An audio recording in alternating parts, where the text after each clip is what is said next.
Welcome to another edition of Brugler's Draft Board. Dane, let's take a look at your top 5 offensive tackles, starting with Alabama's right tackle Jedrek Wills, ending with USC's Austin Jackson's. And for Wills, we've talked about him a lot, but what do you think separates him from the rest of the pack, and do you think he can actually play on the left side at the pro level? Wills is so naturally talented. He's got that wide frame, natural movement skills, and he's dominant as a run blocker. You see those explosive hips. He can eliminate his man from the play. In pass protection, he's an ascending player. He's quick out of his stance, tremendous body control, and he gets the job done in space. So his combination of power, athletic balance, that's why he's going to be the top tackle on some boards around the league. And, yes, he's only played right tackle in college, so the pre-draft workouts at left tackle it show how he does out of his stance, the muscle memory. That will be important, but all the traits are there for him to start at either left tackle or right tackle and play at a high level in the NFL. All right, but same thing for Wharfs. Do you think that he can project on the left side? Because he also predominantly played at the right side at Iowa, and you've talked about his balance before, so how does that really help him? Yeah, Wills is a little more of a projection because he was only a right tackle at Alabama, but at least with Wharfs, we have tape of him at left tackle, and he handled it well. He became the first true freshman at offensive tackle to start in the Kirk Ferentz era, and he gained their trust quickly. They saw him as an interchangeable piece at left or right tackle, so I think that's going to be a strong selling point to pro teams. He doesn't have ideal length, Tristin Wharfs, and that's going to push him to guard on some boards, but he's got that big man twitch. He's developed power. He can handle edge responsibilities, and I think his diverse background in other sports is really shown on the football field. His explosiveness from track, he was an all-state shot putter in high school, and then also wrestling. He was a state champion wrestler, and I think that shows with his body control and balance, and it also helps with the importance of training and preparation, getting his body right, so he's still fine-tuning some of the fundamentals. But what I really like about Wharfs is he always defaults back to his mechanics instead of panicking. And that really allows him to reset his base, rarely get off balance. So tackler or guard, I think he's going to be a long-time pro. At the beginning of the year, Dane, so many people thought that Georgia left tackle Andrew Thomas would indeed be the premier tackle in this class. So what changed during the season for you? Thomas is a physically impressive player. The moment he arrived in Athens, he was a starter, earning all freshman honors at right tackle. He replaced Isaiah Wynn at left tackle as a sophomore. Started there the last 2 years. And I think when you study his tape, he tends to overset, and that throws his timing off, leads to him ending up on the ground too often. So in college, even in the SEC, he was able to get away with that because of his natural athleticism, his ability to reset, recover.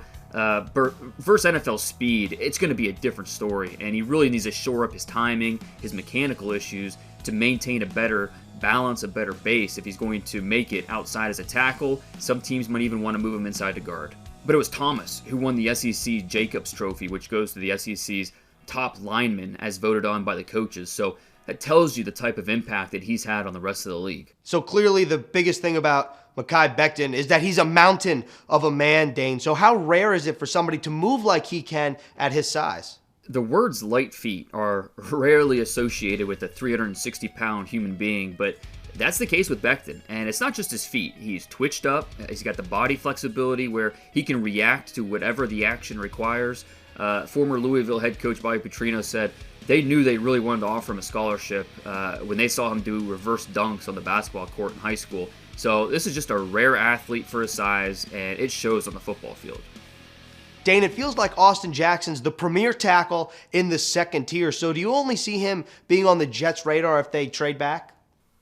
Probably. If a trade back scenario worked out, I think that would make sense. The 11th pick feels a little rich for Jackson, who's really talented. But he's still piecing together what it takes to play the position at a high level. I do think you're right about him being kind of at the top of that next tier. Houston's Josh Jones, Georgia's Isaiah Wilson. I think they make up the next wave of tackles. But all three have a shot to land in the back half of round one. So we're talking about a loaded tackle class at the top.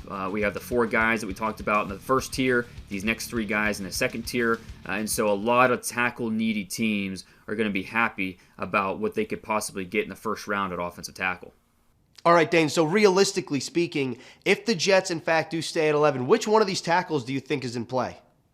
So we're still 3 months out, and NFL draft boards, they haven't been built yet, so it's really tough to say at this point. I mean, to me, Jedrek Wills, He's the top tackle I've seen, and I think several scouts agree with me. I know several scouts agree with me based on what they've told me. But I've talked to other scouts who really believe in the upside of Becton. Others really like Wharfs. So it's going to be interesting after the combine how opinions might change. A guy like Wharfs is going to test off the charts. How does that affect how teams look at him? It's really a logjam at the top, and it's just a matter of preference this early in the process. It's tough to really know who teams might prefer, but all this tackle talent at the top, it's a good problem to have for a team like the Jets. And I think realistically, Wharfs and Thomas, probably the most realistic possibilities at number 11. I think the question might be, do the Jets fall in love with one of these tackles over the other? They really want Wills, they really want Becton, or one of these guys. And if so, are they tempted to jump up a few spots to get him in the top 10? There are several tackle-needy teams picking ahead of them, most notably the Browns at number 10. So I think we're going to have a better idea to the answer to this question post-Combine, but I think it's going to be really interesting to track and one of the main storylines to watch in the build-up to the draft. All right, that was another edition of Brugler's Draft Board. Thanks a lot, Dane, and we'll see you next week.